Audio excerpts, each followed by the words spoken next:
Hola, muy buenas noches, bienvenidos. Esto es Recalculando. La información es de hace apenas algunos minutos nada más. Recuerden ustedes que está internado en el sanatorio Otamendi el precandidato a la presidencia de la Nación. Hablamos de Alberto Fernández y allí precisamente en el sanatorio Otamendi está nuestro colega Cristian Menich. Cristian, ¿qué tal? Buenas noches. Hola Julián, buenas noches. Exactamente, se encuentra internado Alberto Fernández.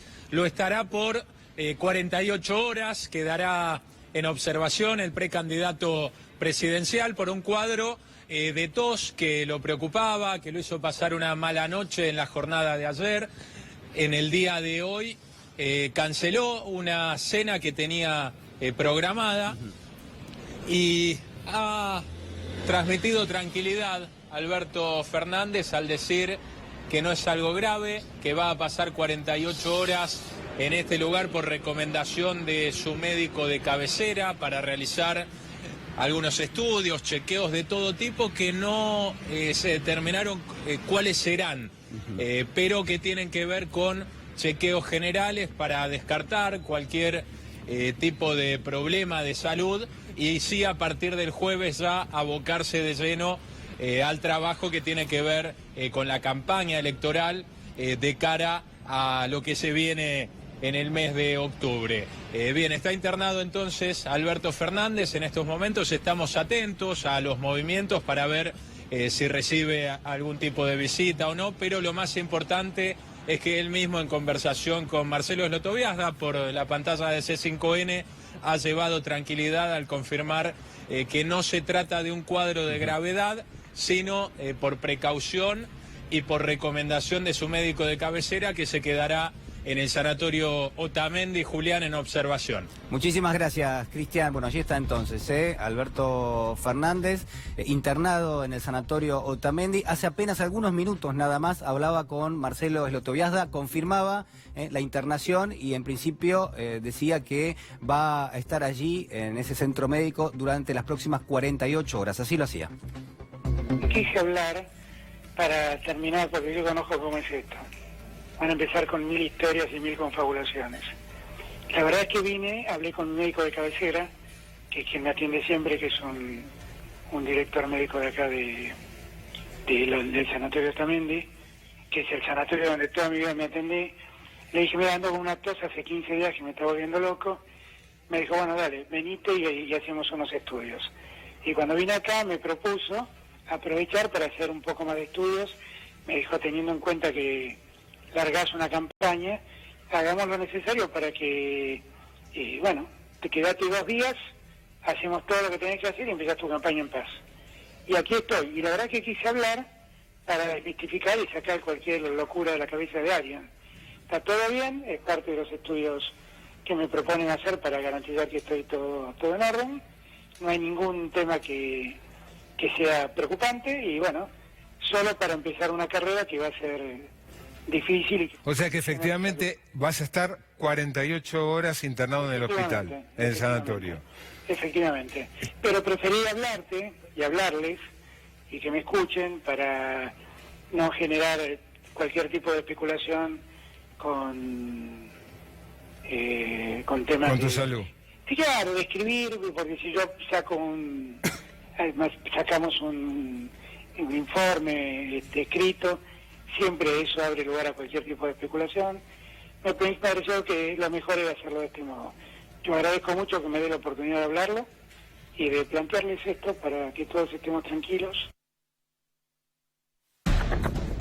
Bueno, estaba allí la confirmación de Alberto Fernández entonces, las próximas 48 horas, haciéndose algunos exámenes médicos. Dice que el cuerpo de médicos que lo atendió le hizo esta recomendación. Otro de los temas que va a tener lugar en las próximas horas también y tiene que ver con la cuestión judicial allí en el Congreso de la Nación ante la Comisión Bicameral de Seguimiento del Ministerio Público Fiscal. Se va a presentar el procurador, el jefe de los fiscales, hablamos de Eduardo Casal, y entre otras cuestiones se le va a consultar consultar por el fiscal Stornelli. Recuerden ustedes que hace 67 días que se encuentra en rebeldía, es decir, que ha sido convocado a indagatoria allí en el juzgado de Dolores que preside Alejo Ramos Padilla y sin embargo no ha concurrido. Para tener más detalles lo tenemos en línea a Raúl Tuni Colman. Tuni, ¿qué tal? Muy buenas noches. Buen día, Julián. Buen día. Buenas noches, Julián. ¿Cómo va? ¿Qué tal? ¿Cómo estás? Bueno, a ver, en el día de mañana, en principio, Eduardo Casal tendría que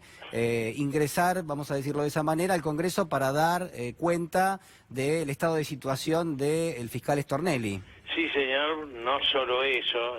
Por ejemplo, le van a preguntar en la causa de la fotocopia de los cuadernos, mirá, hay un montón de declaraciones de arrepentidos, no se filmó ninguna. ¿Cuál es la razón por la que no se filmó, pese a que la ley dice categóricamente que debe quedar un registro electrónico de esas declaraciones, porque si no eso te permite negociar cualquier cosa y decirle al imputado, bueno, te vas a tu casa si decís tal cosa o algo por el estilo, que es lo que ha trascendido mucho de esas declaraciones de los arrepentidos, que les decían que tenían que hacer, que era lo que tenían que decir, las extorsiones, etcétera, etcétera, pero es muy probable que las cosas también se centren muchísimo en Carlos Stornelli, sin duda, y todo este tiempo ya recorrido sin que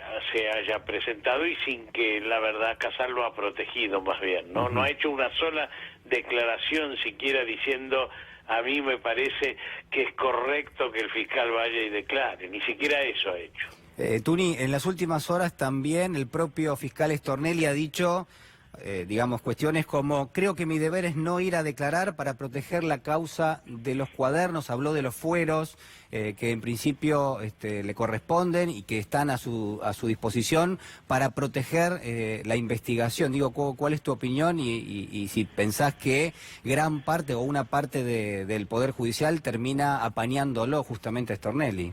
Bueno, yo te diría que la mayoría de los constitucionalistas, la mayoría de los juristas, te diría casi por unanimidad, dicen, hasta uno de los integrantes de la Corte, Horacio Rosati, ha dicho que lo que corresponde es que se presente. Después dirá que el juez es una porquería, no declarará, puede negarse a declarar, pero así como la expresidenta ha ido 7 veces a declarar en un solo día, digamos, se ha prestado a 7 indagatorias, cualquier ciudadano está obligado a hacerlo y después puede apelar, puede presentar recursos, desde ya que la puede pelear y la puede pelear como cualquiera de nosotros.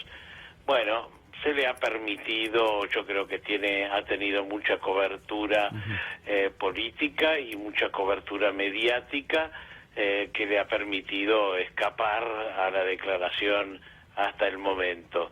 Esto de que él está obligado a proteger la causa de los cuadernos, no es el único fiscal de la República. Si él dejara de ser fiscal, hay otros fiscales, de hecho está el doctor Rívolo como fiscal en esa causa también, él lo que tiene que responder es a 9 imputaciones de delitos por espionaje ilegal, armarle cámaras ocultas a abogados, a espiar de manera ilegal al ex marido de su actual esposa, es decir, hasta utilizó el aparato de espionaje para una cosa personal, coacciones, extorsiones, etcétera, etcétera. Tiene que responder por delitos, esa es la realidad, y no se puede tardar tanto en resolver, que el Ministerio Público resuelva que es irregular que no se haya presentado. Tuni, muchísimas gracias por el contacto. Veremos mañana, en principio, la declaración de Casal. Bueno, ¿qué responde a todo esto que vos estabas diciendo recién? Muchísimas gracias. Efectivamente. Te doy un pequeño dato adicional. Hoy Lázaro Báez le pidió a la Corte que intervenga, a la Corte Suprema que intervenga respecto de las escuchas ilegales que se han hecho en la cárcel de Ezeiza. Perfecto, Tuni. Bueno, muchísimas gracias. Abrazos. Bueno, la producción de nuestro programa preparó el siguiente informe a propósito del fiscal Stornelli. Hay que decir una cosa. Primero, que yo tengo un abogado defensor, que es el doctor Rivas, que es el que me aconseja esta estrategia o acuerda conmigo. Pero ese argumento no es atendible. Un fiscal que... Si me deja, le explico. Segundo, que todas las explicaciones sobre el particular están dadas desde el minuto 1 en el Procurador General de la Nación, ante el Procurador General de la Nación. Usted explicó por qué no se presenta a declarar. Le explica al procurador. Bueno, habrá que ver qué respuesta da. Que lo debe tener que desaforar el procurador, ¿no? Una cosa son los fueros y otra cosa es la obligación de presentarse cuando un juez lo cita a uno como imputado. Son dos cosas pero totalmente distintas. Segundo, porque además la inmunidad funcional es para proteger a los fiscales y para proteger las investigaciones. O sea, yo creo que no solo no fui porque no es que no fui porque no quiero, no fui porque creo que es mi deber no ir. Empezamos con la citación. Cuando un juez cita a alguien como imputado, todos tienen que presentarse, tienen la obligación de presentarse. Tengan fueros o no tengan fueros. Esa es una causa bastante rara y bastante floja. Es que yo debo proteger la investigación, debo proteger la investigación. Nosotros sabíamos desde el inicio de qué se trataba, de que esto era una maniobra fraudulenta para voltear la causa, para lograr objetivos que pudieran llevar a recusaciones, a nulidades, a cuestiones de otro tipo. Y era una cuestión absolutamente falsa desde el inicio. Esos son los motivos.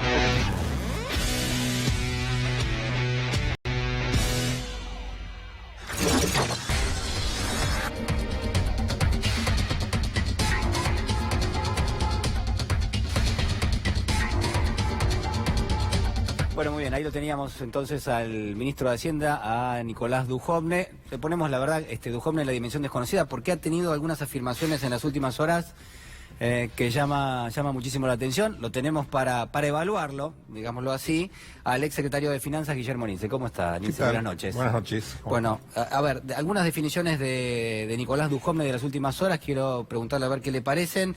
Señor productor, señor director, a ver si podemos compartir algunas de las gráficas a propósito de lo que han sido las afirmaciones de Nicolás Dujovne. Dujovne, la Argentina no tiene que reestructurar su deuda, es perfectamente solvente. Este ha sido el titular hoy de una entrevista que le hizo el diario El Cronista Comercial. ¿Esto es así, Nielsen? Usted que ha sido especialista, ha negociado la deuda para el gobierno de Néstor Kirchner. No, en principio sí. En principio yo creo que es así. Argentina no tiene que reestructurar su deuda privada, diría yo. Yo creo sí que la Argentina tiene que hacer una reestructuración profunda de su deuda con el Fondo Monetario Internacional, que es la más complicada. Por una razón muy sencilla, estamos en un esquema de stand-by, ¿no es cierto? Bueno, el stand-by, ¿por qué es récord? ¿Por qué es récord? Es un récord por las necesidades vislumbradas por Argentina. Ahora, normalmente el stand-by está pautado a ser mucho menor. Recordemos que los créditos en el Fondo Monetario se calculan en base a la cuota, X veces la cuota. Bueno, esto está totalmente pasado. Está desmadrado, digamos. Está desmadrado. Argentina ha recibido una cantidad de dólares que no le correspondía. Exactamente, que no correspondía a las normas del fondo. El fondo fue, primero, extremadamente generoso. Segundo, el fondo, recordemos que hizo un corrimiento de los desembolsos de manera tal de favorecer la gestión de Mauricio Macri en esta carrera electoral, llamémosle de alguna manera. Ahora eso es totalmente injusto, hay que decirlo, digamos, porque... Es injusto. Ha jugado políticamente para este gobierno. Yo estoy convencido, lo dije en su momento, acá el Fondo Monetario jugó totalmente a favor del mantenimiento de Mauricio Macri, ¿no? Ahora, ¿cuál es el problema del stand-by? Se devuelven 5 años. Entonces, cuando hay un stand-by récord como el que tenemos, devolverlo en 5 años es bastante penoso, bastante penoso. Creo que la tarea, el trabajo que va a tener que hacer el próximo gobierno va a ser reperfilar esos vencimientos con el Fondo Monetario Internacional. Va a ser una negociación dura, porque ¿qué es lo que pasa? Cuando el Fondo Monetario pone plazos más largos, los acompaña de cambios estructurales. O sea, reperfilar de significa que si te vence un bono en el 2020, vos digas, bueno, este bono lo voy a ir pagando en el 2022, 2023. Exactamente. O sea, el perfil de vencimientos se alarga, ¿no es cierto? Bien. Entonces, ¿qué es lo que pide el fondo en esas circunstancias? Y pide una serie de requisitos que cualquier argentino de cierta edad los ha escuchado en otras ocasiones de su vida. Siempre que estuvo el fondo pasó eso. Entonces va a venir una reforma previsional importante, va a haber una reforma del sistema tributario, una reforma del Estado, en fin, toda una serie de... Reforma tributaria, reforma previsional, ¿quién la va a hacer esa reforma? Bueno, la debería ser el que negocie. O sea, esto es muy simple. Pero Macri gastó, sí, paga el que sigue. O sea, paga el que si sigue. Usted tiene sentada enfrente algo que hay que decirlo, ¿no? Claramente, digo, es muy probable. Alberto Fernández, el precandidato a la presidencia, prácticamente ha dicho que usted sería potencialmente parte de su gabinete. Usted es un especialista en la negociación de la deuda. Por ahora soy una especie de ministro mediático, porque sus colegas han decidido que yo tengo que tener ese título. No es verdad. Bueno, no es verdad. Pero a ver, no es verdad. Pero bueno. Potencialmente, yo soy Madame Lagarde y estoy acá y bueno, y una de las condiciones que le voy a poner es hay que refinanciar. Yo le voy a decir. Yo le voy a poner. Claro, yo le voy a poner esa Yo le voy a decir, mire, pero no haga cambios en las jubilaciones. No le voy a pagar. Que los argentinos se jubilan a los 70 años. Bueno, espérennos a que pongamos en marcha el país. En contracción económica no hay ningún cambio positivo que podamos hacer. Estaríamos infligiendo pérdidas a la población. Nosotros ¿Eso podemos... se puede hacer? Hay que negociarlo. Pero acá concretamente lo que necesitamos es poner en marcha el país. El país está paralizado. Fíjense los datos que se conocieron hace unas horas en cuanto a las ventas de automóviles. Sí, más del 50% caen los patentamientos. 56%, ¿no? Caen en el patentamiento. O sea, y esto es muy importante porque el sector industrial va a donde va la industria automotriz. Donde hay industria automotriz, olvídense, la industria sigue al sector automotriz. Eso pasa en todo el mundo. Ahora, necesitamos poner en marcha el país. Entonces sí, hay reformas que podemos hacer, sí, en la medida que las reformas que nosotros consideramos prioritarias, que son las reformas para poner en marcha la economía argentina, para que se entienda esto en el lenguaje coloquial, para que agrandemos la torta, entonces sí, ¿cómo no? Puede haber una renegociación. Puede haber una modificación estructural, pero la vamos a hacer acompasado a que las otras cosas que nosotros tenemos preparados empiezan a rendir sus frutos. No podemos hacerlo antes. Nielsen, lo invito a que escuchemos las últimas declaraciones de Lagarde, la titular del Fondo Monetario, hablando de la economía argentina y prácticamente sintiéndose, yo creo, ministro, por lo menos de Hacienda, seguro. Escúchelo y ahora... No nos privamos de nada esta noche. No nos estamos privando de nada. La escuchamos. Yo no creo que hemos sido más flexibles. En primer lugar, todos los programas, cuando son revisados, se reexaminan, se reevalúan y si se tiene que cambiar algún elemento u otro, lo hacemos. Eso es con todos los programas, porque empezamos sobre la base de que esto va a funcionar y luego las sociedades, los factores económicos reaccionan de cierta manera y tenemos que ajustarnos. No hay nada nuevo al respecto. Las dos cosas nuevas que hemos hecho, que son cambios, es uno, aumentamos ligeramente el volumen de financiamiento necesario para la economía argentina para poder enfrentar su deuda, y número dos, hemos hecho una política monetaria más estricta y ese es el ancla del programa, y creo que eso ha tenido el beneficio de establecer un marco que es difícil porque la tendencia natural de muchos operadores de bancos centrales es de tratar de responder, de ajustarse. Eso es natural, ¿no? En todo el mundo, pero en lugar de ello dijimos, bueno, hay una masa monetaria que va a permanecer siendo la misma, así que los que necesitan liquidez, los que necesitan financiamiento van a tener que conseguirle en otro lugar, porque la masa monetaria no va a aumentar, así que ese es el principal cambio. Bueno, a ver, si yo sigo siendo Madame Lagarde, interpretando lo que acaba de decir, le digo, Nielsen, usted quiere poner en marcha el país, pero no cuente conmigo para inyectar un peso en la economía. No, además hay otro problema muy serio, y es que estamos en una transición caracterizada por la caída en la demanda de dinero. O sea, por más que la cantidad de dinero está fija, la inflación no da el frenazo, porque la caída en la demanda de dinero es mucho más veloz de lo que está funcionando la política monetaria. ¿Por qué cae la demanda de dinero? ¿Por qué la gente no quiere pesos? ¿Por qué hay desconfianza? O sea, la gente no quiere tener pesos en el bolsillo. Es interesante porque Madame Lagarde no menciona una componente clave de la política económica, que es la confianza. ¿Por qué tenemos esta política monetaria que es una especie de quimioterapia financiera que está matando células sanas, no células enfermas? Bueno, por una razón muy sencilla: hay que exagerar, porque el gobierno no ha logrado generar confianza. Y la confianza no es aritmética. No es aritmética, no es que bajo tanto la tasa o subo la tasa, entonces no. ¿Se siente o no se siente? ¿Es un activo que el gobierno perdió en algún momento? Absolutamente. La confianza tiene componentes emocionales. La gente siente confianza o no siente confianza. ¿Confía en Duhovne o no confía en Duhovne? A ver, pero en ese plano entonces una reelección del oficialismo implicaría o renovarle la confianza a este gobierno o directamente seguir como estamos hasta ahora, que la verdad que hoy el riesgo país cruzó los 1000 puntos, ¿no? Cruzó los 1000 puntos, sí. Bueno, ahí... ¿Por qué cruzó los 1000 puntos el riesgo país? ¿Por esto? Por una serie de circunstancias, pero realmente creo que está todo concatenado, o sea, y además el riesgo país lo que hace de una manera muy técnica es limitar la posible baja de la tasa de interés. No es posible bajar la tasa de interés cuando uno tiene un riesgo país superando los 1000 puntos. Pero no me quiero...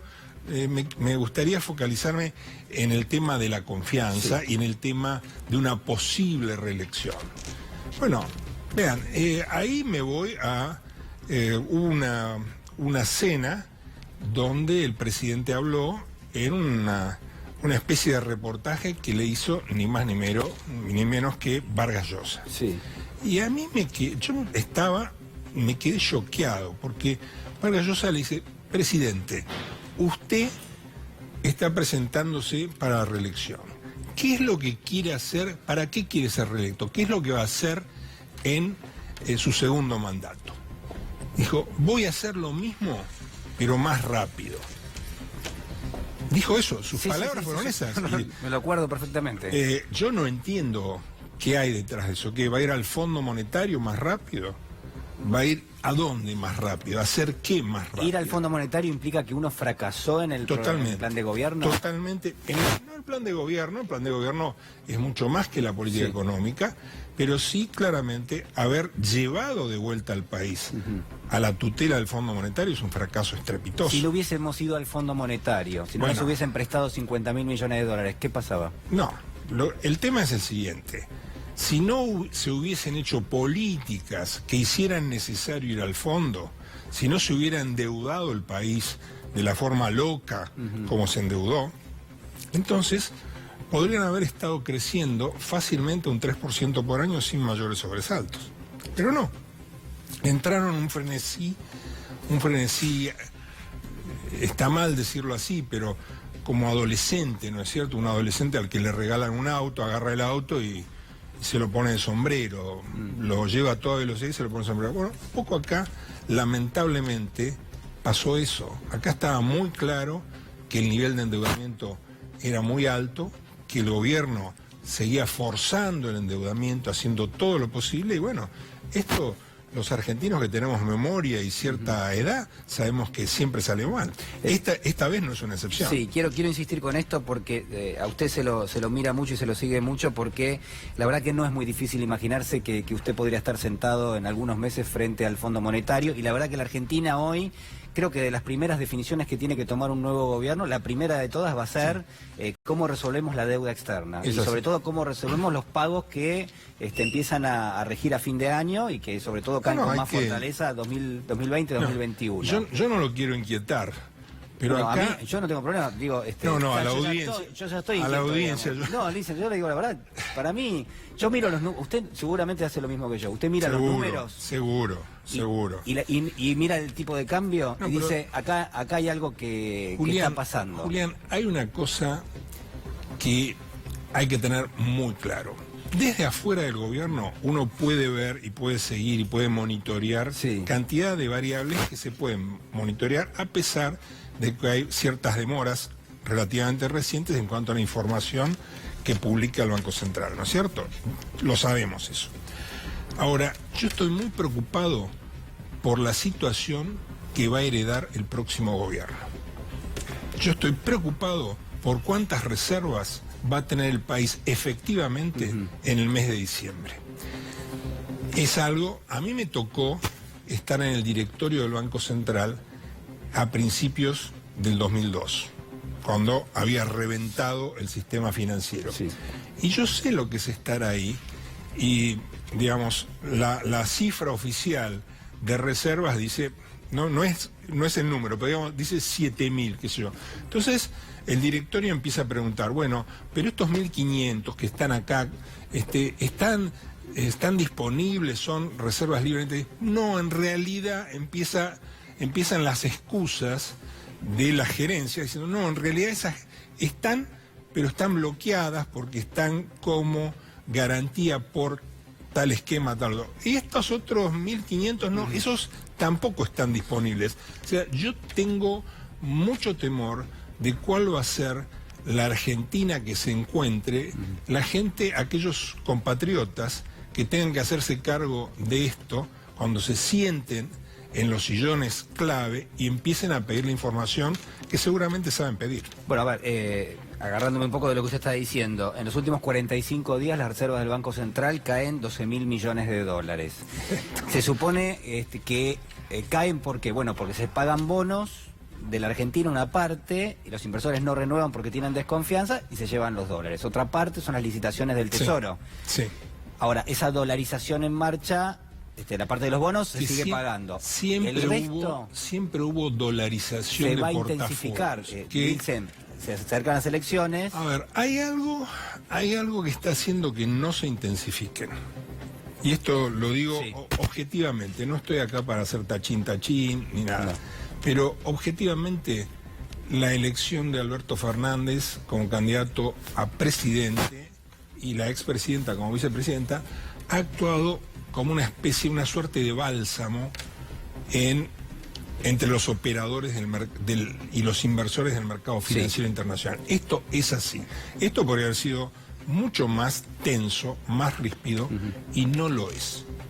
Y en lo que hace a las manifestaciones del candidato opositor, que, digamos, yo siento que el gobierno trabajó la campaña pensando que venía lo peor, venían los monstruos, venía la barbarie, ¿no es cierto?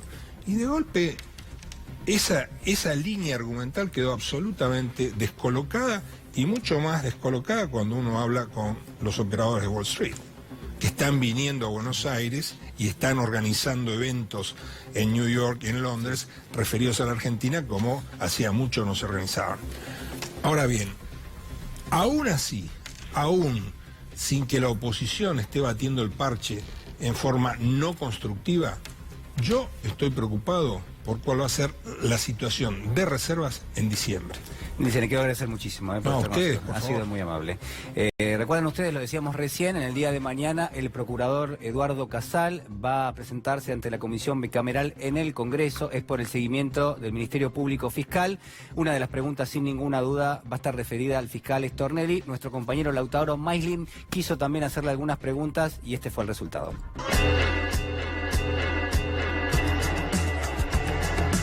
Casualmente, el fiscal Carlos Stornelli y la ministra de Seguridad Patricia Bullrich se encontrarán hoy en La Cornisa. Vinimos para intentar hablar con ellos. Ahí vemos cómo se acercó la policía. Nos acaban de tomar una foto o nos estaban filmando.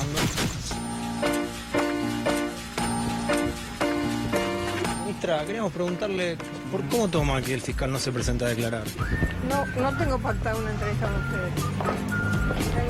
¿En algún momento podemos pactar alguna? Sí. La esperamos a la salida, ministra. La ministra no pactó con C5N. Vamos a ver si se puede hacer un lugarcito en la agenda para la semana que viene. La vamos a esperar acá. Acá vemos cómo están evaluando la posibilidad de meter el auto para que el fiscal no dé declaraciones y salir por la puerta. Están organizando un operativo fuga para el fiscal Stornelli. Va a intentar escaparse de C5N. Hace más de una hora que se encuentra en la cornisa, pero con nosotros no se siente cómodo y prefiere entrar el auto.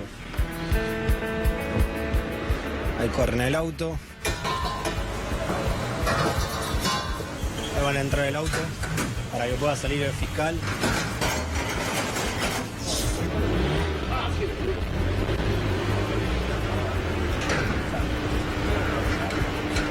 Ahí vemos cómo le abren la puerta. Después de estar una hora hablando en la cornisa.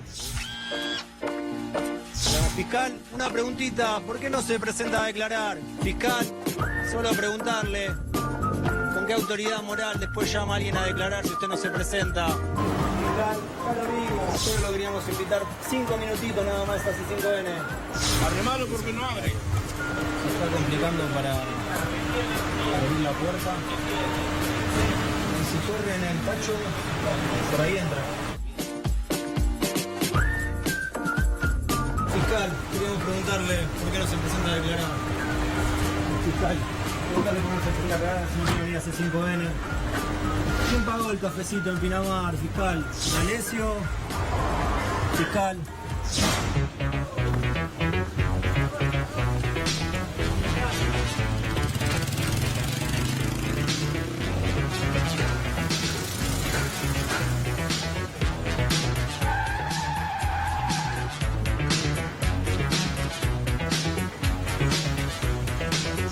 Ministra, preguntarle simplemente por la compañía telefónica que confirmó vínculos entre su celular y el celular de D'Alessio. Ya le dije que cuando pase una entrevista la... Pero ¿cómo hacemos para pactarla, Patricia? Patricia, estuvo media hora acá. Siempre va a los mismos programas, Patricia. Patricia, ¿le puedo pasar mi celular para poder pactar la nota? Bueno, evidentemente, al igual que el fiscal Carlos Stornelli, la ministra de Seguridad, Patricia Bullrich, no va a dar declaraciones con C5N, simplemente se sienta en los programas en los cuales ella se siente cómoda. Bueno, sin declaraciones, tanto la ministra de Seguridad Patricia Bullrich como también el fiscal Carlos Stornelli. Recordemos, 67 días en rebeldía y por ahora sin novedades en el frente. Lo tenemos con nosotros a Daniel Arroyo, exministro de Desarrollo Social. ¿Cómo le va? ¿Qué dice? Buenas noches. Muy bien, buenas noches. Bueno, a ver, hacíamos recién un raconto un poquito de las cuestiones económicas del día. El riesgo país, quizás uno de los títulos de la jornada, es que superó los 1.000 puntos, subió un poco el dólar por encima de los 46 pesos. Y después todas las noticias, todos los datos económicos que hacen referencia al consumo por un lado, a la inversión por otro, a lo que es la actividad de los comercios, de la industria, la verdad que se desploma, entre 13, 14, 15% son esos números. La verdad que no son números ordinarios, digo, uno no los ve todos los días. Está pasando en este momento, digo, ¿cuál es un poco el análisis que usted hace? A mí me parece que no estamos frente a una crisis, sino frente a un proceso de caída libre, básicamente. Yo el viernes estuve en Venado Tuerto, en principio una zona de desarrollo industrial importante que tiene de lo agrícola ganadero, debería ser la zona de mayor crecimiento. Han duplicado la cantidad de bolsones de alimento que están entregando. Si eso pasa en Venado Tuerto, ¿qué está pasando en el tercer cordón del conurbano bonaerense? El desplome del consumo es muy fuerte, claramente. Los sectores más pobres, sin lugar a dudas, tienen un problema de que no acceden a la canasta básica de alimentos. La gente que hace changa, que está un poquito más arriba, trabaja un par de días por semana y no le alcanza. El que quedó desocupado se trabó por completo. El que sigue ocupado perdió 15 puntos en la cuestión salarial. Y el que finalmente sigue laburando, el fletero que labura todo el día, el docente que tiene 2 cargos, igual se endeuda. Está quebrada estructuralmente la sociedad. Le va mal al conjunto de los que trabajan. La caída es muy importante. Yo lo que veo es un deterioro profundo y un nivel de sobreendeudamiento. Las familias están endeudando, tomando crédito donde sea para tapar esto, es que no llegan a fin de mes. Yo hacía una reflexión hace apenas algunos minutos conmigo conmigo mismo, ¿no? Mientras me cambiaba para venir al estudio. El gobierno está a punto de lanzar un programa para subsidiar la compra de automóviles. Esto está para salir en cualquier momento. Hizo anuncios en el plan ahora 12, ahora 18, ahora 3, ahora 6, precios cuidados, precios esenciales. Es decir, el gobierno está mostrando que sabe jugar la carta de estimular el consumo. Y en todo caso lo hace nada más por una cuestión de meses, es decir, por 3, 4 meses y para llegar bien a las elecciones. Pero después, una vez que pasa ese momento, se va a terminar todo ese crédito, el crédito del ANSES también incluso, que la verdad que hay mucha gente que está tomándolo, pero está tomándolo para pagar los gastos corrientes. Eso es un poco lo que quiero consultar. Le digo, ¿qué pasa en esa franja de la sociedad? El crédito ANSES es al 50% de interés anual, lo tomó 1.800.000 personas en 2 semanas. Gente que está cobrando 2.600 pesos de asignación por hijo y está tomando crédito al 50%. El gobierno lo que está haciendo es reendeudando a la familia. Hay gente que toma crédito para tapar uno u otro, sacó de un lado, puso en otro. Hay gente que está desesperada. 1.800.000 personas. Estamos hablando de jubilados que cobran la mínima y de asignación universal por hijo, 2.600 pesos. El Ahora 12 y muchos de los programas que ya encaró en la segunda parte del 2017, en el proceso electoral 2017 hizo esto. Yo creo que iba a tener poco efecto, porque en realidad, como están todas las familias endeudadas, cualquier cosita que entra es para tapar deuda. No me queda claro que se reactive el consumo aún con estos instrumentos, porque como está todo de menos 10, van a llegar con esto a menos 5, pero no logran mucho más que eso. Pues el propio presidente, ¿no? El que dice que es un alivio, ¿no? Esta palabra que está puesta sobre la mesa permanentemente, un alivio de que uno se pregunta, bueno, un alivio de algo que uno está sufriendo, porque digo, el alivio tiene que ver con eso. Y la pregunta es, bueno, ¿por qué sufrimos? Sufrimos como consecuencia de las políticas económicas, digo, porque no hay ningún otro sufrimiento más que ese, por lo menos presente a gran escala en la sociedad. Lo quiero llevar al terreno político, ¿puede ser? Claro. Tenemos un pequeño informe y ya analizamos el escenario político, los últimos cambios, qué va a hacer Massa y sobre todo qué van a hacer el resto de los candidatos. Lo vemos. Algunos creen que volviendo al pasado vamos a encontrar soluciones. Y yo les digo que volviendo al pasado solamente nos vamos a autodestruir. Creo en una Argentina federal. La Argentina sale adelante desarrollando cada provincia. Prometió, presidente, ¿por qué no cumplió nada de lo que prometió? Disculpe, cuando ve el discurso de usted mismo el día 15 de noviembre del año 2015... Yo creo que no lo leíste bien. Lo vino a contar que cumplimos la mayoría. Cumplimos la mayoría. Hay que crear trabajo cuidando los que tenemos. También quiero trabajar para que accedas a tu primera vivienda, 1 millón de créditos a 30 años. Los convoco a nuestros científicos y al buen trabajo del CONICET para que tenga un mayor impacto social. Yo me comprometo a construir los 3.000 jardines de infantes que faltan. Cumplimos la mayoría. No, nada. ¿Por qué yo tendría que creer que Macri cambió y va a dejar de mentirnos? Macri lo cambió.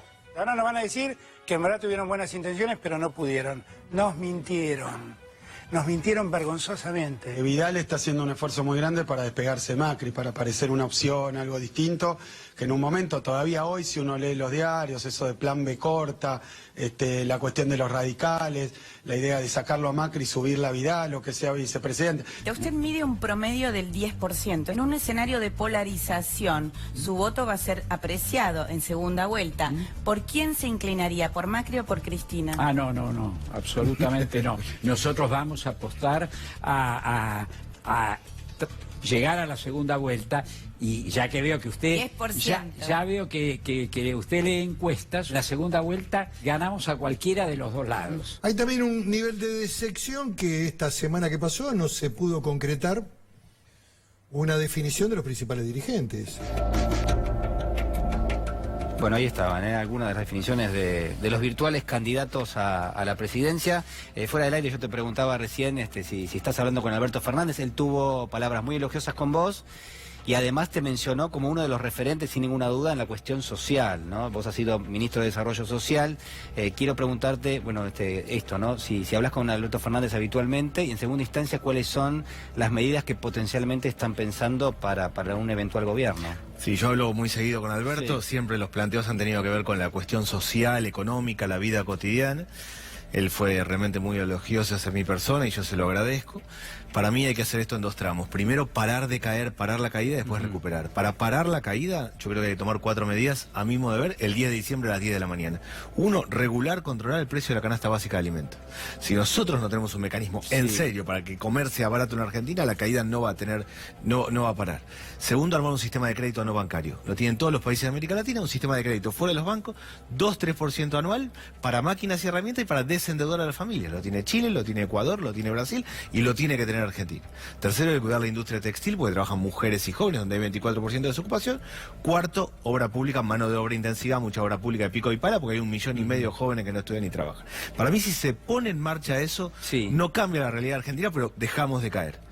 Después, para recuperar, hay que dar vuelta a la escuela secundaria, hay que cuidar las economías regionales, hay que armar el esquema del derecho al primer empleo para que una empresa que toma un joven tenga una deducción impositiva importante, hay que cortar la venta de droga en los barrios, porque de todo este proceso, al que le va bien es al que vende droga, que termina teniendo billetes y termina dando crédito. Hay que reconstruir el proceso de organización de lo que descentralizar recursos. En 2.200 municipios hay que transferir y descentralizar recursos. Primero hay que parar de caer y después hay que reconstruir. Yo estoy muy convencido que se puede hacer en Argentina, con mucho esfuerzo, pero entiendo que va por ahí. A ver, me quedo pensando, obviamente, eso está destinado en principio a los sectores de hogares con menores ingresos, sin ninguna duda. Y un poquito más arriba. Y también. un poco más arriba también, porque hablas de la construcción, hablas de créditos, pero aparte créditos no dados por los bancos, sino directamente por el Estado. La política social son 600.000 millones de pesos, hay que tomar 20.000 de ahí, que no es nada, reconvertir presupuesto, no nuevos impuestos ni nada, reconvertir presupuesto. De esos 20.000. Agarras una partida de ahí. De ahí, 20.000, llegás rápidamente en 6 meses a 500.000 créditos a tasa del 2 o 3% anual para máquinas y herramientas, para el carpintero tenga una sierra circular, para quien cose ropa en su casa tenga una máquina de coser y para desendeudar a la familia. Mecanismos de crédito muy rápidos y fáciles en Argentina, primero para poner en marcha el proceso productivo. La lógica es bastante simple. El pibe que pone un taller mecánico delante de su casa en Loma de Zamora, si accede a un escáner y una computadora hoy para atender autos último modelo a 2-3% anual, van a venirle autos de golpe, autos último modelo. Va a ir a buscar un pibe de la esquina, está sin laburo y le va a empezar a ayudar. Hoy, ¿qué hace ese pibe? Toma crédito al 180% de interés anual y termina endeudándose y no tiene un escáner en una computadora, sino una deuda permanente. Hay que armar un sistema de crédito no bancario. Lo tienen todos los países de América Latina. La Argentina tiene una ley de microcrédito que hoy son 140 millones de pesos. Hay que llevarla a 20.000 millones, hacerlo muy grande en serio. Daniel, quiero preguntarte, ¿vos perteneces al Frente Renovador o estás ahora dentro del peronismo? Nosotros estoy dentro del peronismo, nosotros armamos un bloque aparte en octubre del año pasado, ya hace varios meses, y siempre bregando por la unidad. Yo quisiera que Sergio Massa forme parte. Eso te quería preguntar, porque falta una definición de Sergio Massa. Hubo una convención hace algunos días del Frente Renovador, lo habilitaron a negociar. Se dice, y a mí me consta, que hay ya conversaciones, pero a otro nivel, no todavía a un nivel tan importante, pero sí entre intendentes y dirigentes del Frente Renovador en cada uno de los municipios. Hay conversaciones, empezaron, pero digo, ¿cómo estás viendo esto? ¿Te parece que Sergio Massa está cerca ya de quedar dentro del espacio del peronismo? No sé cómo termina, pero sí sé que quisiera, y es que forme parte Sergio Massa de este proceso. Sergio Massa se preparó, es una persona valiosa en la Argentina, armó equipo económico, equipo de salud, equipo de educación. Yo siempre veía al comienzo de este gobierno que los funcionarios decían, nos encontramos con algo que no habíamos imaginado. Y la verdad que Sergio Massa y todos nosotros habíamos armado un esquema, habíamos estudiado, teníamos propuestas. Yo creo que es muy valioso, quiero que forme parte de la gran unidad de la oposición. Si nosotros nos fragmentamos, tenemos chance de ganar el gobierno. Y si gana el gobierno, en esencia, esto sigue y se potencia aún más. Quedan 20 millones de argentinos afuera. Yo creo que al final vamos a lograr ese gran esquema de unidad. No sé la manera, será una paso, será otra forma, pero la verdad que quisiera que Sergio Massa esté adentro. ¿Cómo estás leyendo las elecciones que se están dando, en los procesos electorales en cada una de las provincias, donde salvo raras excepciones, el gobierno obtiene resultados que son sumamente adversos? Digo, ¿te parece que esto es la antesala de lo que puede terminar siendo la elección a nivel nacional? A mí me parece que sí, porque no es que son adversos, son sumamente adversos. 17% de emisiones es como muy por debajo de cualquier lógica, ¿no? En Río Negro sacó un porcentaje bajísimo de cerca del 5%. Alguien podría explicarlo ahí porque hay un partido provincial, pero en cada lugar, lo mismo en Neuquén, el nivel de deterioro. Ahora en Santa Fe, la próxima elección, el próximo fin de semana, sin duda va a ser una elección muy baja, muy complicada también. No, están fijando un malestar importante. Es muy difícil que un esquema económico que ha alterado al conjunto de la sociedad, que ha empeorado a todos, sea electoralmente exitoso. Yo entiendo que el gobierno seguramente en la tensión y la polarización podrá retener algunos votos, pero la verdad que le está yendo muy mal, pero muy mal, y parece difícil cuando realmente hay tanta gente que ha quebrado expectativas, que la está pasando mal, que se pueda darle continuidad a ese propio gobierno. ¿Qué pasa con bueno, en algunos días vamos a conocer el dato de inflación del mes de mayo?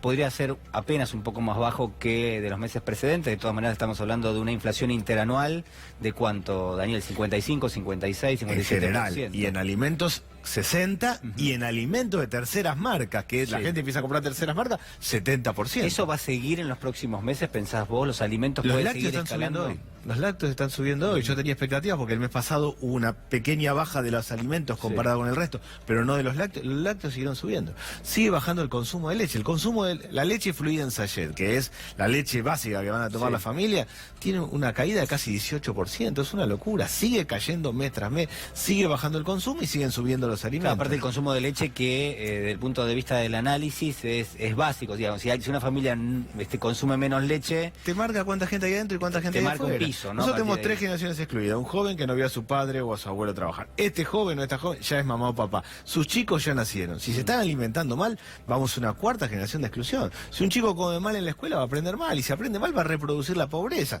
Si no está consumiendo leche, hay un problema claro. Cae el consumo de carne, cae el consumo de leche. La gente va a consumir terceras marcas. Las terceras marcas empiezan a venderse y entonces suben más que el resto. La inflación en los más pobres es más alta. Es absurdo. El gobierno armó lo de los 64 productos esenciales que yo quiero que le funcione. Ahora, no hay verduras, no hay fruta. Pues sí, no está funcionando. La leche a 35 pesos, vos vas a cualquier... Nosotros tenemos un estudio para hacer. Hay 4 o 5 sachets de leche a 35 pesos y está llena la góndola del resto. Y así con cada proceso. La verdad que está muy complicada la situación. Yo creo que los alimentos siguen subiendo. Acá, controlar la canasta básica de alimentos y desendeudar a la familia es lo básico para parar de caer. Daniel Arroyo, muchísimas gracias. Gracias a vos. Hacemos una pequeña pausa y ya regresamos.